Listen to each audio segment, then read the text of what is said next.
आपसे बता दें, गौरक्षक दल जो सूबे के मुखिया आदित्यनाथ योगी भी गौरक्षक दल से कहीं न कहीं संस्था बनाए हुए हैं और जो आज तेज से चल रहा है, हिंदू वाहिनी जैसे कई संस्थान बनाए हैं और गौ माता की रक्षा के लिए तत्पर रहते हैं। उन्हीं के बीच में आज हमारे साथ न्यूज़ प्लस पे गोल्डन बाबा के नाम से फेमस है और अपने दर्शकों को दिखाएंगे ये गोल्डन बाबा जी हैं और इन्होंने कई मुकदमे करवाए हैं, कई थानों में मुकदमे लिखवाए हैं और क्यों लिखवाए हैं ये जानकारी आपसे पूछवाए हैं, क्योंकि गौरक्षक के भक्त हैं, गाय माता के पुत्र माने जाते हैं।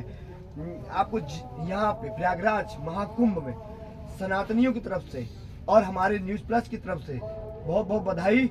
और एक चीज़ मेरे मन में या हमारे दर्शकों के मन में एक बात चल रही है कि आपने कई मुकदमे गौ माता को लेकर करवाए हैं, क्या है इसका विशेषता बता सकते हैं? विशेषता ये है कि हम माता से प्यार करते हैं, माता हमारी है।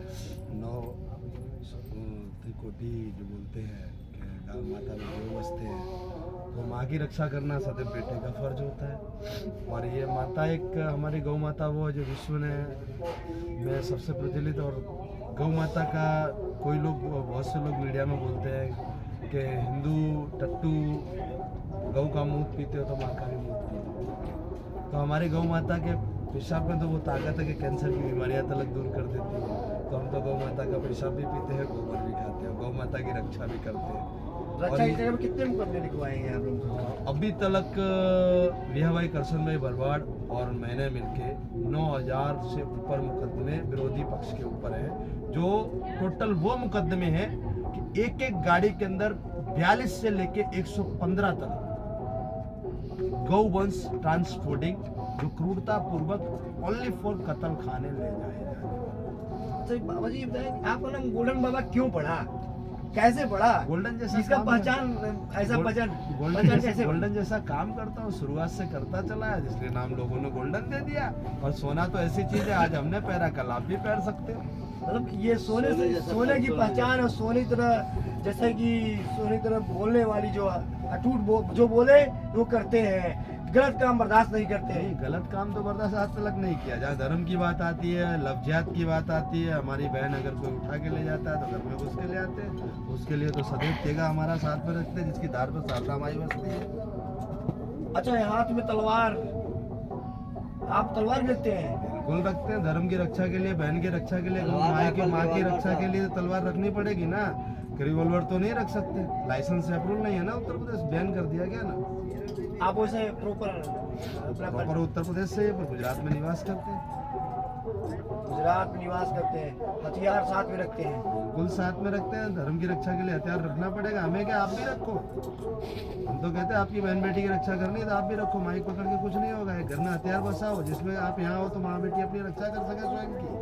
मतलब गले में गोल्डन और हाथ में नहीं, एक हाथ में शास्त्र है, दूसरे हाथ में हथियार है, धर्म के लिए, और गले में गोल्डन है हमारे बहन बेटियों की इज्जत बचाने के लिए। फंस जाए ना तो इस बेच के उनको रवाना कर दो। मतलब फंस जाए तो इस बेच के रवाना करें। माता जी आपको पावन तीर्थ प्रयागराज में बहुत बहुत धन्यवाद जो आप आई हैं और आपका आशीर्वाद हमें मिला। और अपने दर्शकों को कुछ बताएंगे, आइए तो आपको कैसा लगा यहाँ पे जो दिव्य भव्य का नाम नारा चल रहा है, सही है? दिव्य भव्य का नारा तो सही है, लेकिन जो दिव्य भव्य महात्मा लोग जो कर रहे हैं, ये प्रकृति उन्हें बता रही, क्योंकि ये गाय माता की सेवा सिर्फ कहने के लिए करते हैं, वो अंदर से नहीं कर रहे हैं।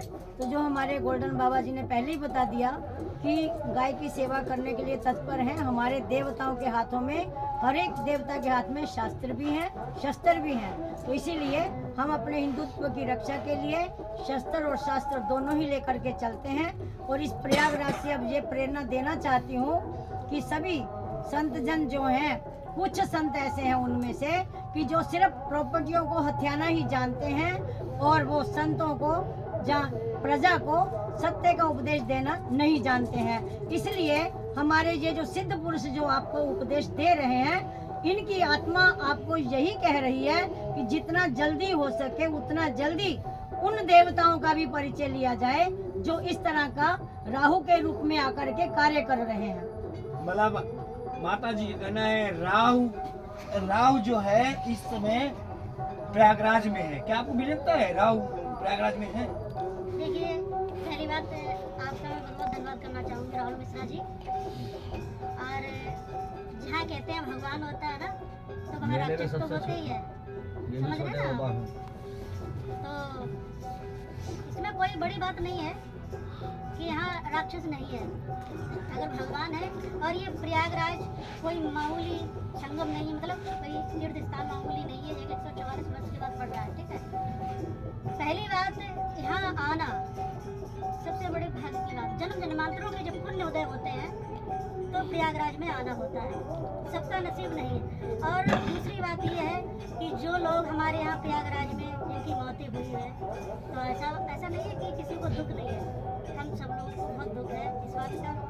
और मैं सुषमा गिरी यानी कि बेलपुरी से, बिलासपुर सतनी से बस यही कहना चाहूँगी कि उनको श्रद्धांजलि देना चाहती हूँ इसी बात से कि सभी लोगों को बहुत कष्ट है, क्योंकि जिसके परिवार से बेटा बेटी बहू लड़के मतलब गए हैं, तो उनके परिवारों में आज कोहराम मचा हुआ है। क्या हो रहा होगा वो तो घर वाले जानते होंगे, क्योंकि जब अपना कोई इस काल के गाल में समा जाता है ना, तो तब कष्ट पता चलता है।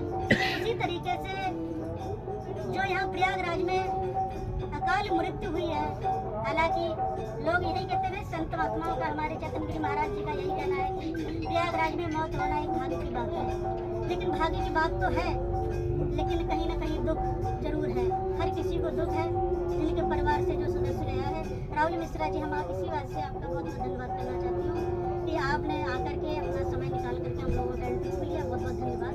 देखिए, आपसे बता दें कि यहाँ जो सूबे के मुखिया आदित्यनाथ योगी गौ रक्षा और गौ माता की रक्षा करने की बात करते हैं। आज उन्हीं के बीच में हम बैठे हुए थे गोल्डन बाबा के साथ। हमारी माताएं जो थी, उन्होंने कहा कि जो सुविधा दी है सरकार ने उसका यूज़ करें। जो घटना घटी माँ गंगा के पेट में घटी, उसे उन्हें सबको इस चीज़ की दुख है, पर लेकिन होते वही है जो मंजूर खुदा होता है, मंजूर प्रभु होता है।